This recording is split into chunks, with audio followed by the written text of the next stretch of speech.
panukalang batas ni Sandro Marcos na no work, no pay para sa mga manbabatas daw po. Kasi ang para sa akin, yung no work, no pay is actually a labor code concept naman. Sa makatwid, tama naman yan in concept. Pero tulad nga ng sinabi ng maraming vloggers, kung gagamitin na rin natin ng labor code, no work, no pay, ilagay na rin natin yung mandatory drug testing. Tama, tama. No negative result, no pay, no work, dapat. Tama, Kasi tama. ginagamit natin labor code concepts eh. Yung no work, no pay is a labor code concept. Pati naman yung drug. Kayo ba, nagtrabaho na kayo? No? Yes. Yes. Mayroon bang mandatory? Mayroon drug po. testing? Drug test. Dapat, Taon po. lahat din yan na. Mga Good afternoon. Good afternoon po. Good afternoon sa ating mga kaibigan, mga vlogger, mga loyal na supporter ng PDP.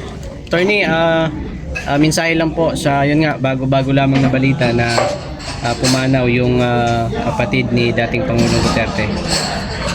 Ito naman po ay talagang bahagi ng buhay, it's the circle of life, no? So, ang una ko naisip, syempre, ay pray for the soul of Sir Bong Duterte.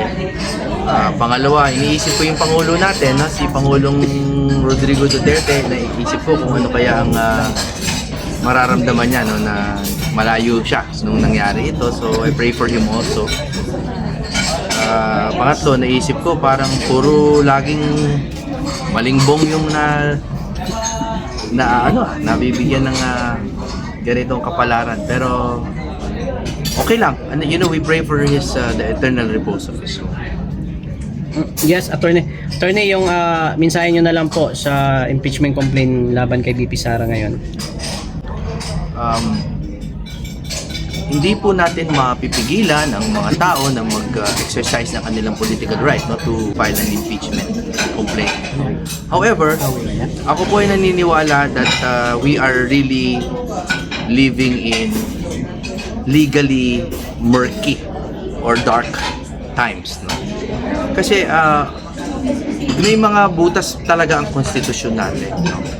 Yung 1-year ban was intended to preserve the leadership of this country, no? It was not meant to be used as a shield, no? Ang problema, dahil hindi kumpleto yung constitution on the 1-year ban,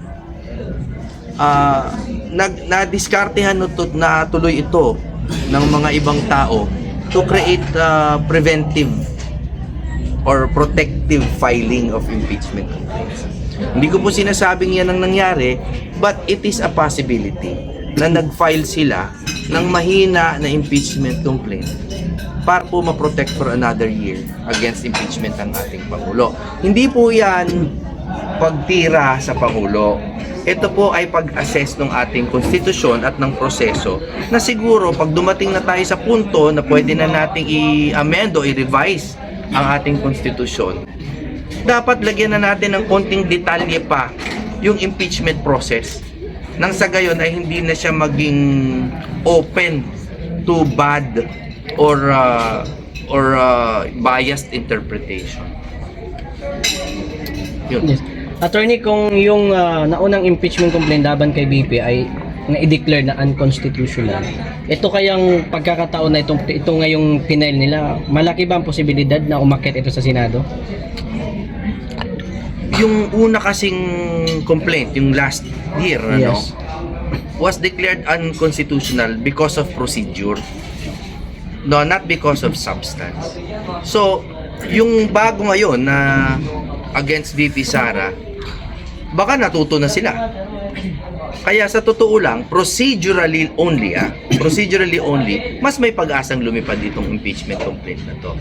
Pero in terms of substance, ako po ay naniniwala, no, unless they invent or make up crimes against the Vice President, hindi talaga pwedeng lumipad yan unless our politicians have gotten so corrupt na talagang mag-iimbento na sila ng krimen laban kay VP Sara.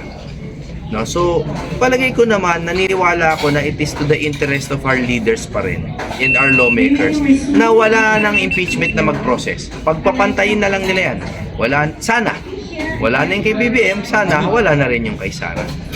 Tapos sa 2028 na lang sila magtuos ulit. So ano yung final decision ng Supreme Court, sir? Pagkatapos nag-file pa rin sila Wala po tayong magagawa doon kasi yung last year nga, as I said earlier, yung last year na pinail nila was declared unconstitutional because of the process, procedurally, hindi substantive, no? Kasi yung ginawa nila doon sa dati, in a nutshell, no, ang nangyari talaga doon, nag-file sila, no, na-refer sa Committee on Justice. Tapos, inupuan nila, hindi nila sinunod yung constitutional requirement na meron kasi doon 3 days, 10 days, 60 days na rule. Basahin nyo na lang po sa konstitusyon, no? Sa accountability of public officers. Merong 3 days, 10 days, 60 days na rule doon, hindi po sinunod ng Kongreso nung nasa committee na. So, napanis, deemed na na-file na. Now, nung dumating yung 2nd, 3rd, and 4th, ang gusto nila i-consolidate yung 2, 3, and 4 dun sa nauna. Ang bagong gatas po, kahit ihalo mo yan sa panis na gatas, panis lahat. Yun po yung desisyon. So, procedural ang desisyon ng Supreme Court. So ibig sabihin, attorney, yung bagong ipinail nila hindi kasama doon sa Hindi kasali final doon. na decision Yung ng bagong Supreme pinail Court. nila, di tapos na yung 1-year ban, February 6, ano? So, eto, procedurally, baka itama na nila yung procedure nila. So, baka natuto na sila. Pero tulad nga ng sinasabi ko, procedurally, pwedeng maging tama na sila. Pero sa substance, naniniwala po ako na wala silang mahahanap na substance dun sa mga pinafile laban kay BP Sara. Kasi po talagang wala naman pong kahit anong evidence of culpable violation of the Constitution, betrayal of public trust, other high crimes, di ba? Bribery, graft, wala naman. Yung naman, yung impeachment na ipinail kay PBBM, so hindi man lang nag-iinit sa Congress. Hindi man lang nag-init. Yun nga yung sinasabi ko kanina na kailangan talaga nating bisitahin ulit ang konstitusyon natin. Dahil yung 1-year ban na abuso, ginagawa nila, naglalabas sila, baka lang ha, naglalabas sila ng preemptive na mga complaint. Meaning, magpa-file sila, pero mahina. Naintindihan nyo, no? Opo, Pag opo. nag-file sila, tapos mahina, tapos ma-dismiss, o di 1 year nang hindi ulit pwede mag-file laban sa Pangulo. So, nagiging proteksyon yung 1-year ban nung ini-impeach na opisyal. So, hindi po maganda. Attorney, meron po ba diversionary yung opinion dun sa bagong panukalang batas ni Sandro Marcos na no work, no pay para sa mga manbabatas daw po? Kasi ang para sa akin, yung no work, no pay is actually a labor code concept naman. Sa makatwid, tama naman yan in concept. Pero tulad nga ng sinabi ng maraming vloggers, kung gagamitin na rin natin ng labor code, no work, no pay, ilagay na rin natin yung mandatory drug testing. Tama, Yes. tama. No negative result, no pay, no work dapat. Tama, Kasi tama. ginagamit natin labor code concepts eh. Yung no work, no pay is a labor code concept. Pati naman yung drug. Kayo ba, nagtrabaho na kayo? No? Yes. Yes. Oo. Mayroon bang mandatory? Mayroon Drug po. testing. Drug test. Dapat, Taon po. lahat din yan na. Mga every 6 months eh. Oo, Attorney, every 6 months. isa rin po sa nakikita ng mga taga-suporta natin na ginagamit daw yung no work, no pay na bagong batas o na panukalan ni Sandro Marcos para daw po palitawin ito si Senator Bato. Bato, oo. Ang sa akin kasi, haka-haka lang nila yon. Sa totoo ba naniniwala kayo na dahil lang sa sweldo, kung totoong umiiwas si Bato, kung totoo, which is not true, no? Pero kung totoong sumiiwas siya, palagay nyo ba sa liit ng sweldo sa Senado, lilitaw siya dahil lang dun sa 200,000 mahigit na sweldo? Maliit naman yan para sa mga senador. 'Di ba? Kumbaga real talk lang tayo. Kung totoong magtatago ka, maaakit ka ba ng 200,000? Hindi naman. May Diba? matinding reason. Oo, si Bato ay hindi po nagtatago. Si Bato ay ipinaglalaban ang kasarinlan ng Pilipinas at ayaw niyang yumuko sa dayuhan. Hindi po pagtataguyod. In fact, pagtataguyod. Iba ang pagtatago sa pagtataguyod. Attorney, what is your reaction doon po sa Senate Blue Ribbon Committee recommendation na kasuhan ng plunder sila Senator Jinggoy, sila Villanueva, at saka si Senator Cheese? Do you think, Attorney, it has something to do with the impeachment of the Vice President para pilayan yung supposedly yung mag-vote no, impeach kay VP Sara doon sa Senate? Bakit kasi hindi na lang sila gumawa ng malawakang investigasyon sa lahat ng pera ng lahat ng senador?